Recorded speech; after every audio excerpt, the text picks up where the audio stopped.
Hello world, Naiji Coach here, and I am trying an experiment today. Seemed like a good opportunity. I have a bunch of kind of to-do things I want to try out with it while vlogging that I see other vloggers doing. I want to experiment with those things as well. One of them is vlogging in your car. And today I can't stay at the Lair Lab for several hours because they're doing some construction stuff, and so I had to get out of the house. This seemed like a good opportunity to do it. I'm going to be doing the McGregor-Mayweather boxing match. I'll be talking about that today.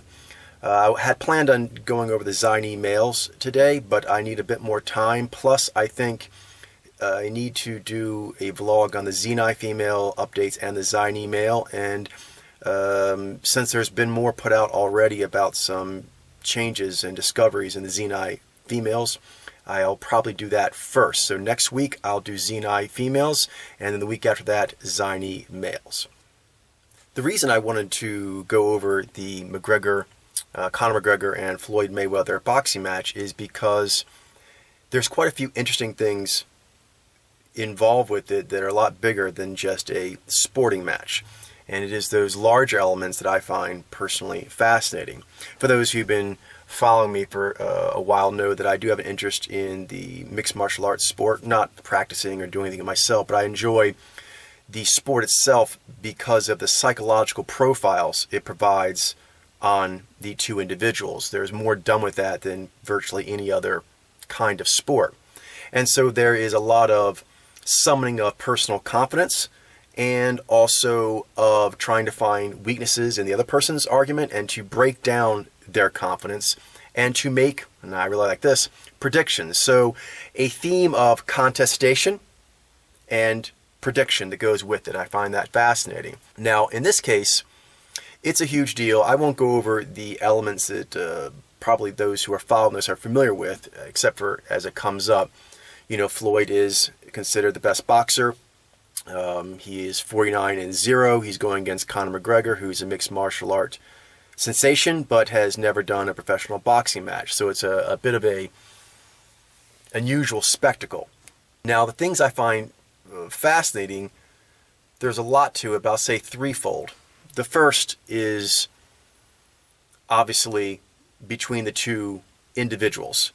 And I always find it interesting how individuals are putting themselves into such an arduous situation where they are gambling so much of their prestige and their pocketbook on a sportive event that they believe they're going to win. Anytime you have that happening, it's interesting. It gets more interesting when the people who are doing it, which is the case with Floyd and Conor, that they are known for being especially good at this, especially good at building their own confidence up, coming up with game plans to defeat the other person, breaking down the other person's belief in themselves, and then going into the event and being able to execute the proper plan to put their advantages ahead of the other person's advantages, culminating in victory. They're slightly different. Floyd and Conor are both very, very good at doing this. The second element is that Floyd and Conor being very good at this generates another element that people who are good at that tend to do, but the level they have it is much higher, and that is cult of personality. And so the more of a cult of personality that the competitor has, it begins another layer of the equation, which is contestation and prediction amongst their fan bases. The fan bases around Floyd, 49-0. It sounds magical. So there's like a cult of success. Throughout history, many military leaders have gone with this of never been beaten. With Conor McGregor, he has been defeated, but he's done several unprecedented things in his career already that were told to him that you can't do it. It goes against conventional wisdom. You can't do it, and he's broken those repeatedly, and he's called it out ahead of time. So this rapid rise to success, plus his ability to predict how it's going to happen, especially when lots of people say he can't, that has created a cult of personality to form around him. There's another layer, which is that there's a ongoing battle amongst combat sports for the, viewing audience. And boxing has been trying to shut out mixed martial arts expansion, but have been unsuccessful in doing so. Successful to slowing it down, unsuccessful in stopping it. And many people believe that mixed martial arts has eclipsed boxing as the premier combat sport. Others believe that no, that's a long time away from now and probably will never happen. So usually those are boxing fans, but that is another strongly held opinion. So there are a lot of people, for example, in mixed martial arts who don't necessarily like Conor McGregor. And there are many people in boxing who don't particularly like Floyd Mayweather. But they are now wearing the mantle of boxer champion versus mixed martial art champion, and kind of like who wins between a bear and a tiger. Everyone wants to know if this is possible. So those are 3 layers. Very fascinating. So the individual use of personal energy, personal will, personal summoning of your resources against another person, and to break down their ability to do that. The element of certain fighters have cults of personality that are around them. Perhaps they come from a certain country. Perhaps they really espouse a certain ideology. Perhaps they conduct themselves in a particular way. Whatever it is, these cults of personality pop up. Conor and Floyd's are the biggest. And then the boxing, the entire establishment, the entire history of it versus mixed martial arts. All of it, its history, its cachet. Apologies for the cars going by, but I guess this is part of the experience, so it adds a nice little ambiance, keeping it real. Not sure which particular order to go in here, so I'm just going to throw some things out that are on my mind that are kind of floating out there. So first, I guess I'll say the case, which is what people are saying who's going to win. Almost all boxers are saying Floyd's going to win. A lot of mixed martial artists are also saying Floyd is going to win, and the general public, like there's been compilation videos by celebrities and so forth, and generally the consensus is Floyd's going to win. But where does this come from? Well, they are fighting in a boxing match. That is Floyd's sport. It's all about the hands, and that is what he's a specialist at. Conor, although he is a hand specialist himself, he is a complete mixed martial artist, so he has been spending time on a variety of skills, not just the striking. So conventional wisdom is you're going into another person's sport, they are the best at that sport, and so there's no shot there.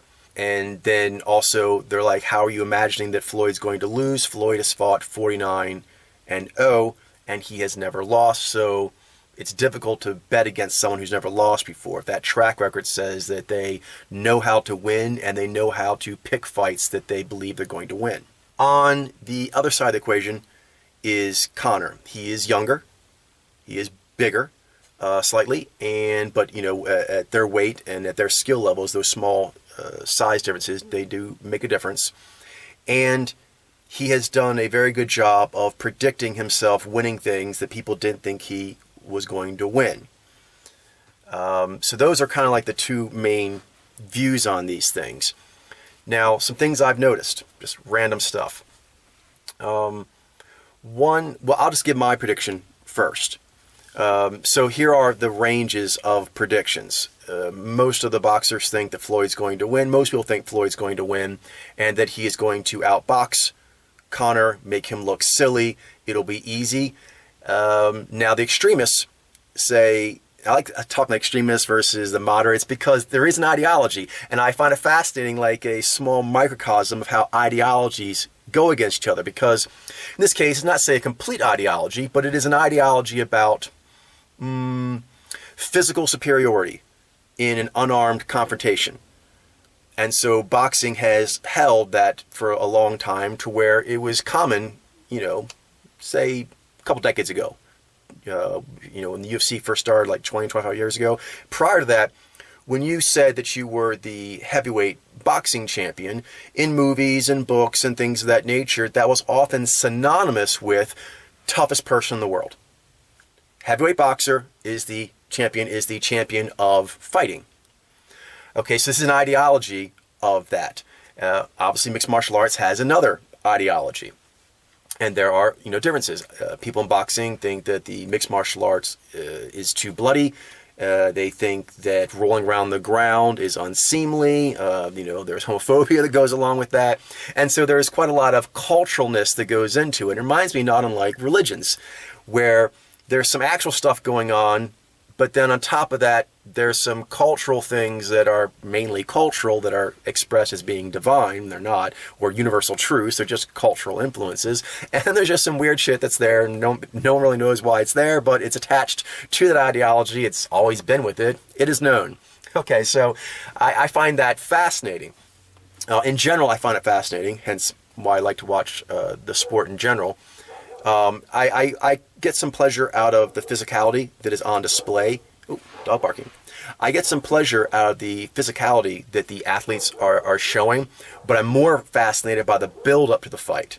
And then the psychology of how they display themselves prior to the fight, how that psychology, how their face, so to speak, keeps its demeanor, changes its demeanor moment to moment as the fight unfolds.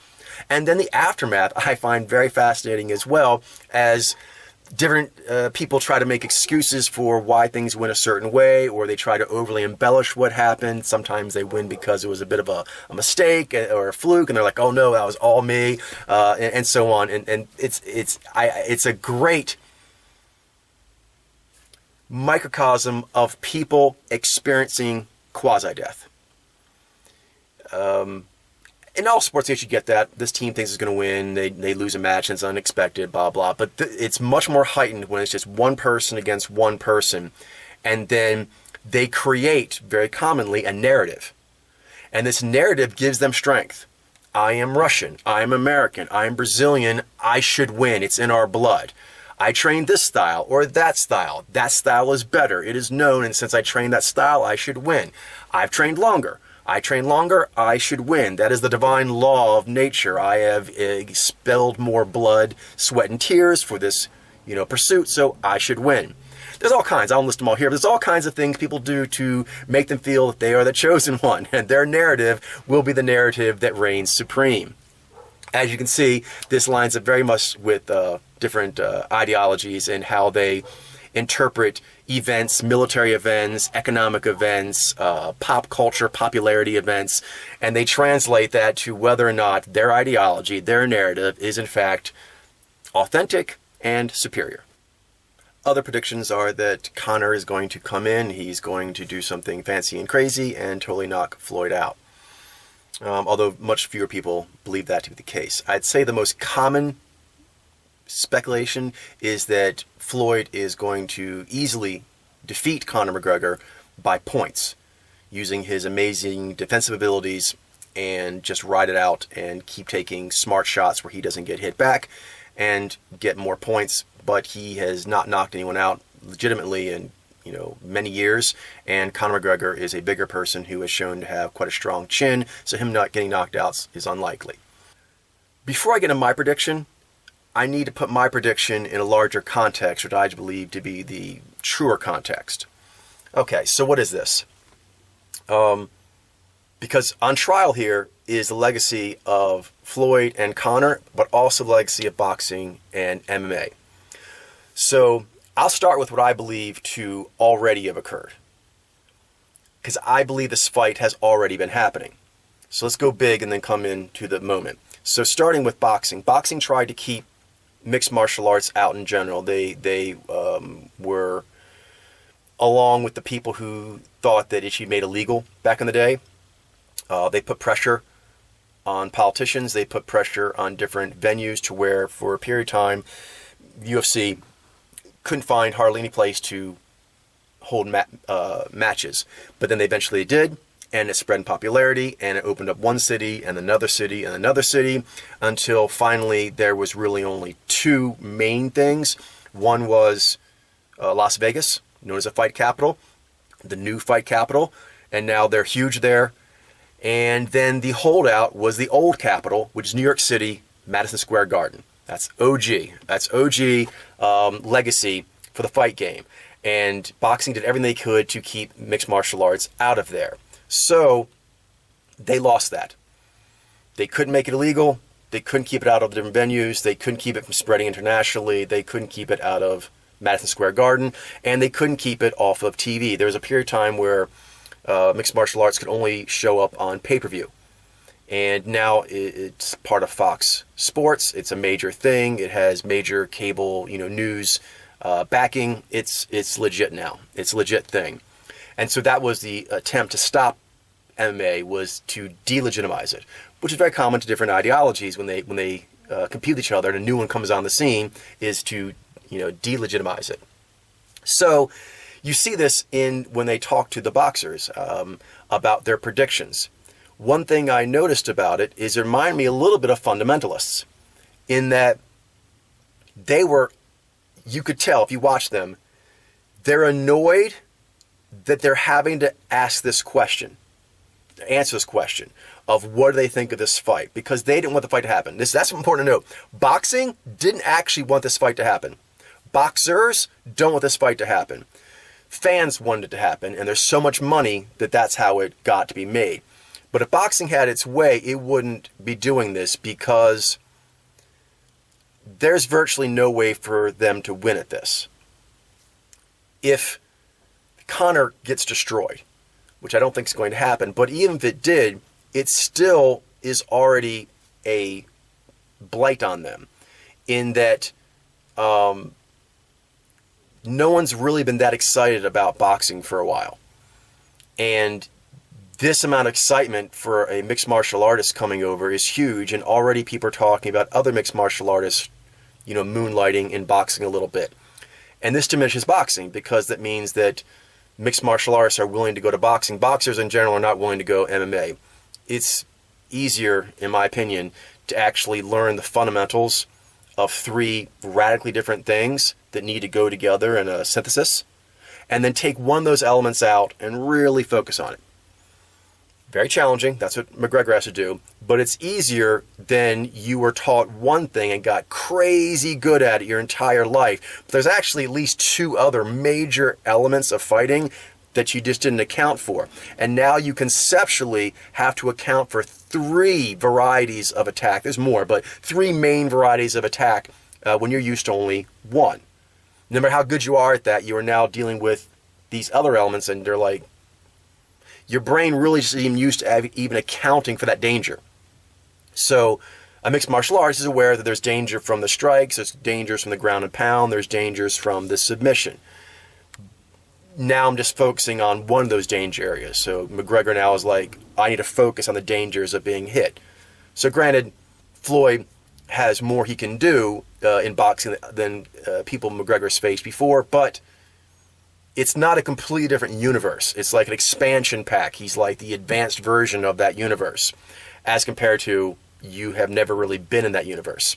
So, long story short, is that erodes boxing, in that the public wants more mixed martial arts to go over. That's already starting now, even the fight hasn't happened. Next, the fight is already huge. It's the biggest fight in combat sports history, and that's because a mixed martial artist is coming over to boxing. That's why it's big. Boxing on its own cannot put boxer versus boxer and get this kind of attention, this kind of money, this kind of excitement. Next, as I mentioned, Conor and Floyd are both cults of personality, and therefore they have brands. These brands are worth a lot to themselves and to people that get their money from working within that brand structure, brand hierarchy. This brand is often, particularly if it's a very big one, if you're a big cult of personality, this brand is bigger than your record. That's very important. Although it's, Floyd has 49-0, and that's a big part of his reputation. So really, when we're talking about this, in my opinion, the bigger fight is obviously a boxing versus MMA, which is like a ideology fight. But with Floyd and Conor, it's a branding fight. And critically, it gets back into who is superior in a physical altercation, a physical contestation, and predicting that. So, starting with Floyd doesn't really, I don't think, was looking for this fight, but he has had some money issues despite his great wealth. He doesn't spend very conservatively, and so he's in a position where he needs more money. So he retired at 49-0, and it seemed like he was okay being retired, but then he needed money. So that brings in the fact that he's been forced into this match to some degree. And he's acting like he's not. He's choosing this, and he's swaggering. He's going to win. He's happy to whoop on Conor. But this is not so much of his choosing. So if you look at the grand scheme of things, he's being pushed. He's being pushed into this fight. So it's not a physical thing, but it's a brand thing. Someone else's brand, McGregor's brand, was able to lobby the entire, fight sport, combat sport audience. Let's do this. A little disoriented, so I don't quite have a good track of time as I do normally, which is normally not that great. But anyway, soldiering on. So some things that are going on with that is that, as I just mentioned, Floyd has sort of been pushed into this situation. The next is that during the promotional tour, although it's a boxing match, there's often going to be this, you suck, you're scared of me, you're blah, blah, you'll take a step back. This kind of like shoving of each other psychologically. And previously, whenever people would kind of push the line of getting too close to him or putting their forehead on his forehead, things like that, Floyd would react very aggressively. But with McGregor, he hasn't. He talks very aggressively with his words, but when they get close to each other, he's not as aggressive as he normally is. And at one point, Conor actually put his hand on top of Floyd's head, kind of very patronizingly. And that would never go if Floyd was actually dealing with another boxer, because in boxing, amongst boxers, street fights go a little bit differently, but generally speaking, if your main skill is boxing and you get into a street fight, then if you're street fighting another boxer, probably whoever would have won in the boxing ring is probably also going to win in the street. It's not 1-to-1, but it's a strong correlation. So generally speaking, since Floyd is so good, and never been beaten, that when that would happen previously to this, he'd get physical, they'd separate or whatever, and one, Floyd has no fear of them generally, and also the audience, they all feel, since he's undefeated, that if they were to start fighting without the security guards being able to separate them, Floyd would probably win because he always wins. But with McGregor, this isn't the case in both ways. One, Conor physically has absolutely no fear of Floyd whatsoever. Everyone knows this. If it was a street fight or a mixed martial arts fight, Floyd is getting destroyed. So although we're going to fight in the ring, all the lead up to it, basically Conor was bullying Floyd, showing that Floyd, although he tried to hide it, is physically scared to just rip off his tie and start going at it right there. Because if they did that, it wouldn't be a boxing match, it would just be a fight. And Conor would kill him in a fight. So, even if Floyd wins going forward, what people have not seen, this gets into the spectacle, the religious aspect, the ceremony of it. Boxers have been on forums talking to mixed martial artists, talking trash back and forth, both sides, and in their mind, they're playing a simulation, a speculation of what they believe would happen if these two creatures ever meet, a boxer and a wrestler, a boxer and a mixed martial artist. So now they've been seeing, and they're trying to deny it, but there's no way to deny it if you've ever been on the street. Conor has no fear of Floyd. Floyd very much wants to keep this a boxing match. If it stops being a boxing match prior, he's going to lose. And all the boxing fans have to watch this. And it's really starting to erode their confidence. And so whatever happens in the boxing match tomorrow, Saturday, it's not going to fix the months of build-up where they went to press conferences and Conor treated him as a completely inferior physical creature. And Floyd really had no tools. His words weren't good enough, they weren't strong enough, his posturing, everything about it, his reputation as a boxer versus a full-on street fighter, none of this had any defense against humiliation. For Floyd personally, as a fighter, but then bigger than that is Floyd the brand. Floyd is a winner. He wins. And that includes when he goes to press conferences, he makes more money. He tells them, I'll beat you up right now. He does all these things to kind of dominate. So basically, psychologically, he's being fed. His ego is being fed. The ego of his brand is being fed. And the ego of boxing in this case, would have been fed. And it was expecting to get fed, but it hasn't. Every press conference, MMA has actually been getting fed. Conor's brand's been getting fed. Conor has been feeding psychologically off of Floyd. He's been eating him. So, regardless what happens Saturday night, that's a defeat. Because you're seeing people who pride themselves on being fighters, warriors, and boxing is their warrior way. Part of it is you don't take any shit. You don't take disrespect. But Floyd has been taking disrespect. Conor has disrespected him horribly, repeatedly, and there's been no reprisal. There's been nothing that Floyd has been able to do. He doesn't have any tools except the boxing match, which we'll see what happens. So right there, I would say there's already been losses. This fight is bigger than that night. The 12 rounds on Saturday night, this fight had many rounds prior to that, all of which Conor won. And then there's what happens after the fight. I'm curious what will happen there. Okay, so now in the fight itself, let's talk about winning some more. Boxing has done what fundamentalists tend to do in all situations where when, for example, atheists bring things against theists. The fundamentalists of theism went with the strategy of you're just totally wrong, it is known, you're ridiculous, and they didn't like to actually show up for a debate. But in their minds, they often felt that if there ever was going to be a debate, you would just be slain by the insurmountable logic and facts of, your faith-based belief system. And it's rather interesting to see the quasi-death thing that happens as various champions, go up against each other in a public forum, and then their fans, their ideological adherents, have to deal with watching the best of their belief system battle someone else. And it generally does not go the way fundamentalists think it will. So I'm going to say my prediction is Conor's going to win, Floyd's going to lose, but that doesn't mean that Conor's going to win the boxing match, because there's many other ways to win. That may sound counterintuitive, but it's very important here because we're talking about brand and ideology and who, in this case, is more manly, who is more physically dominant, and so forth. So Conor's been physically dominating Floyd up to here. You can still physically dominate someone and lose the match.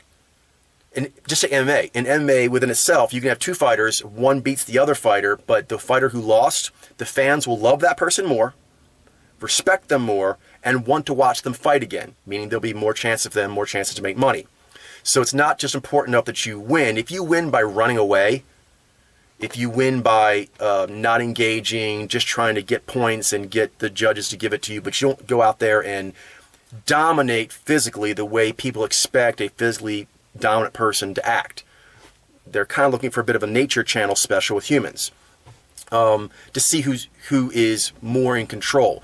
So if one person makes the other one run around the ring and the other person runs but throws flicking shots, defensive sort of flicked shots, they may win that, but in the hearts and minds of most people, they didn't. And critically, in the locker room, they didn't. Meaning, if you have to run away from a person for all the rounds, even if you won according to the rules, you probably do not want to get into a fight with them in the locker room. Because that's kind of like you're using the rules to win. But in real life, you can only run away for so long in a physical confrontation. So in the case with Floyd, is if Conor goes in there, really, most were saying this, Floyd has to destroy Conor for the fundamentalist beliefs to hold water, because they're saying it's on paper. Like, this book is holy. They're kind of going with Floyd's record as like the holy book. The fact that boxing has been around longer, boxing is all about hands, and that's the fight they're going to have, and Floyd's never lost. It is known. End of discussion. They're leaving very little room to wiggle. So for Conor, obviously Conor knocks Floyd out, he wins. But Conor wins a lot of ways. If he goes 12 rounds, that's a win. Most will believe, even though Floyd's not knocked one out for quite some time, he should knock Conor out, because the skill difference on paper is so disparate.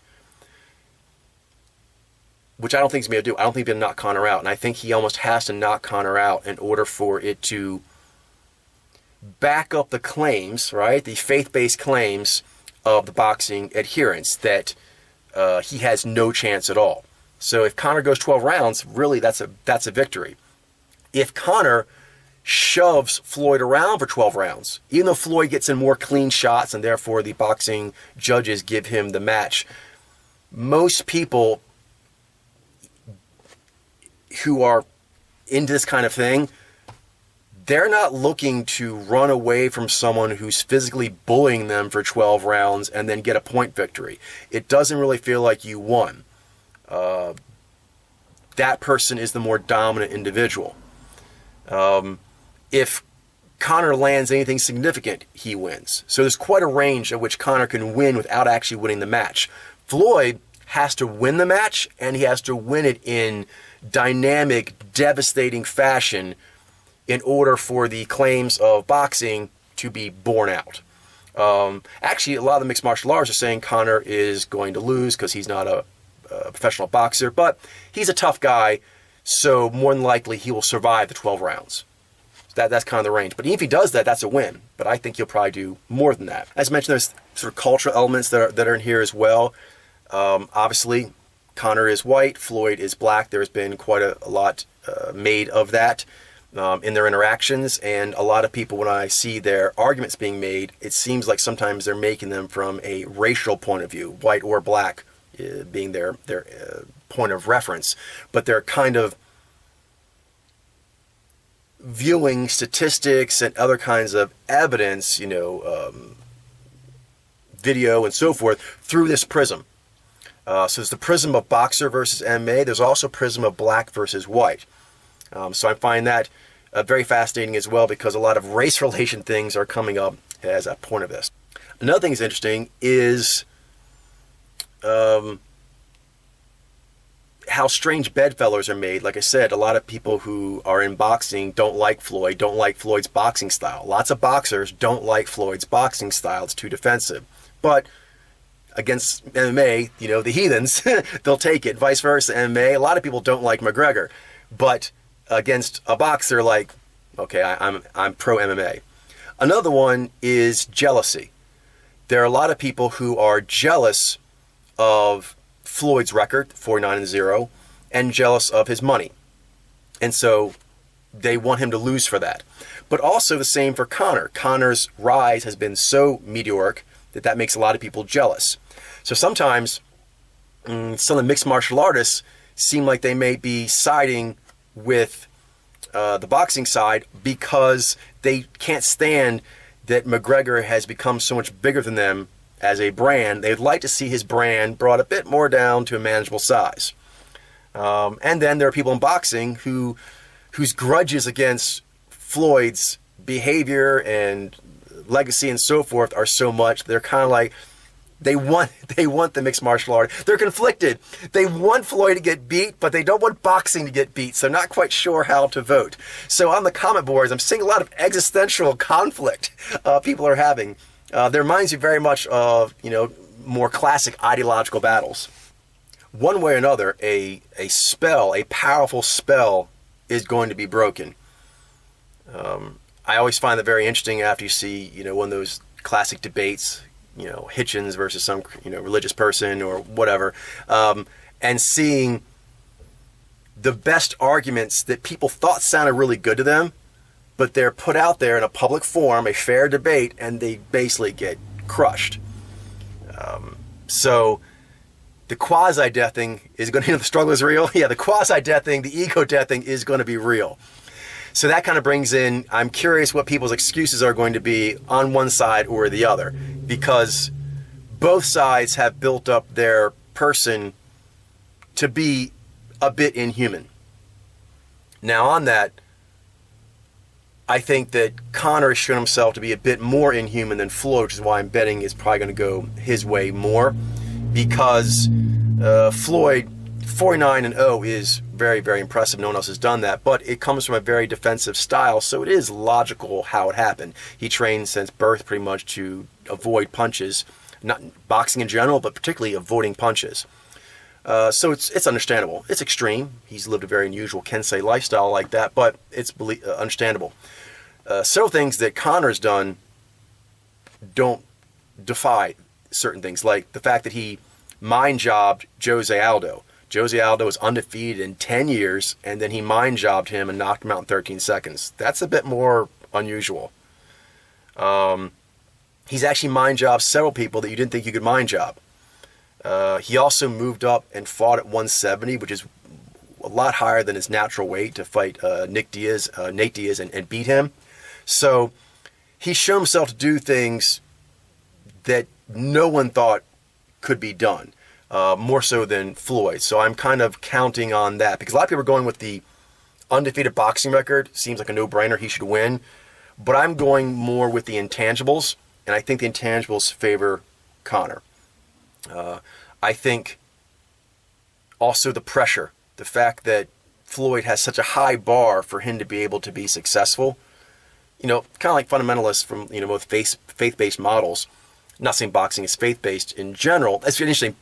Boxing and MMA would be considered more evidence-based compared to most things.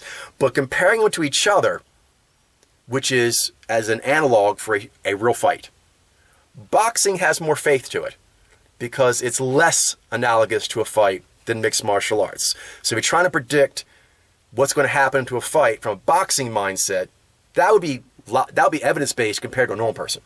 But compared to the background of a mixed martial artist, there's more faith-based speculation going on in a boxer. So in this analogy, I kind of see them more as the fundamentalists. A lot of their thinking seems to be very fundamentalist. One part of that is how they hold two thoughts in their mind simultaneously, which is a dead giveaway. There's a problem. And this doesn't have to be any particular thing. It's just contestation in general. So anytime you see contestation, one of the sides is doing this, you should have your hackles up. In boxing, you basically, let's take MMA. In MMA, you're basically getting a spectrum argument. People believe it's a fight, anything could happen, but more than likely, Conor is going to lose in boxing, but give a decent showing. Some think that decent showing means he actually might win the boxing match.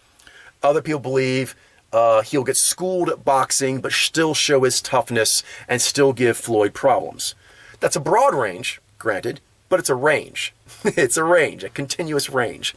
In the boxing circles, they're using polarized arguments. Two different ones in one head that doesn't make sense. Argument one is Conor is going to be utterly destroyed. It's an embarrassment. It's a joke. This fight shouldn't even be happening. How did medical doctors even sanction this? Floyd is going to literally murder him. He's going to murder Conor in the ring. But the other argument, which is held by other boxing people, but also the same boxing people, they hold both these in their head at the same time. Red alert. That's a red alert right there. Red flag, red alert. Is Floyd's too old. Floyd's too small. Different things like that, making these inane excuses for what happens if Floyd loses. And so, to me, either you're one or the other. If you truly, boxing is so special and Floyd is the master of that universe and Conor's coming into that universe, then he should be utterly destroyed. There shouldn't be this alternate narrative that you're kind of holding on the back burner of, Floyd, basically Floyd is a boxing god versus Floyd is a washed up boxing bum. You know what I mean? Those two things do not actually hold the same conceptual landscape space. They don't make sense together. Whereas I think it's going to be a tough fight. Maybe Conor beats him barely, or maybe Floyd beats him on points. That seems like a more reasonable balancing act. The boxing one, those things do not seem like they could possibly balance on any ledger at all. They don't seem like they could actually look each other in the face in the light of day and have both of them still exist. One of them has to poof out of existence. To give them the credit, the cool boxing commentators that I've been enjoying have said, as much as we're saying that Conor has no shot, then we should be virtuous, we should have integrity, we should have ethics on this, and if he wins, we don't say it's a fluke. Because a lot of them are preparing, they're saying he has no shot, it shouldn't happen, but they're preparing themselves if Floyd loses, here's their backup narrative. The cool ones are saying, no, that's not right. You can't actually say this shouldn't even been sanctioned, it's so ridiculous. But the ridiculousness is one person's massive superiority If it truly is massive superiority, then you really can't use the fluke thing. That argument is no longer on the table. All right, I guess that's all I have for now. So then all it is to watch the fight on Saturday and see what happens. But I have to say, I'm feeling rather relaxed. And normally wouldn't be that relaxed when there's a contestation coming up that you're kind of like speculating on. But I really feel that the range I'm sort of betting on is almost like guaranteed. If it's not, I'll be very surprised. Maybe Floyd knocks out Conor. But to me, I think worst case scenario is Floyd just pops in the face a bunch for 12 rounds while Conor chases him. Okay. And then maybe Conor knocks him out. So either way, I think I'll be okay. And even if Conor does get knocked out, which is, I think, highly unlikely, he's still an MMA fighter. So getting knocked out by the best pound-for-pound boxer, 49-0 record, is not that bad. Yeah, Floyd, I think, had this because of the money, because already his brand is taking a beating. Like I said, in the lead of the fights, he's been looking bad, and the pressure of what he needs to do in order for boxing's legitimacy to be upheld, I think it's too high. And this gets into what kind of speculation, because often speculation, you're being put forward certain things that seem insurmountable, such as this book is holy versus this evidence is overwhelming, right? And so you have two different seeming like implacable, unbeatable things going at it, and one of them's wrong, right? If you have like 90 points of evidence versus these 90 points of evidence, it seems like they're similar. Maybe one has 92, one has 88, and that's how you win. But that's if they're working with the same stuff. But notice in this fight, there's radically different mathematics being used. Different variables are being counted on, such as how much does a 49-0 record mean today? A past history that led up to 49 victories, 0 losses in boxing for Floyd. How relevant is that for now? As compared to, granted, the intangibility of Conor is going to be bringing in MMA movement, not moves. You can't do actual like kicks or anything like that, obviously, in the boxing ring. But you are allowed to move as weird as you want. And so Conor is going to have a very high-level, skillful, weird movement, unorthodox in the ring. Some people give that more or less credit. I, being me and having seen things I have in my life, I give that a lot of credit. I think 49-0, that kind of thinking, what's on the paper, that counts. It works if you don't have any other kind of intangible information. But if you do have that, I think you can outrank it. So for me, I think Conor's intangibles should be weighted more heavily. So we'll see. We'll see who weighted these things properly. So I look forward to filming this after the fact and seeing what happens. And if I'm wrong, cool. If I'm right, cool. But I really enjoy seeing what everyone else is going to say and their reactions to whatever happens, because there are way too many expectations on different sides for there not to be massive quasi-deaths across the board. I look forward to it. It's a bit tumultuous, but then there's a cleaning of the air. And cleaning of the air is a beautiful thing. Lots of things can grow in that wonderful, new, fresh space. Yep, time to go.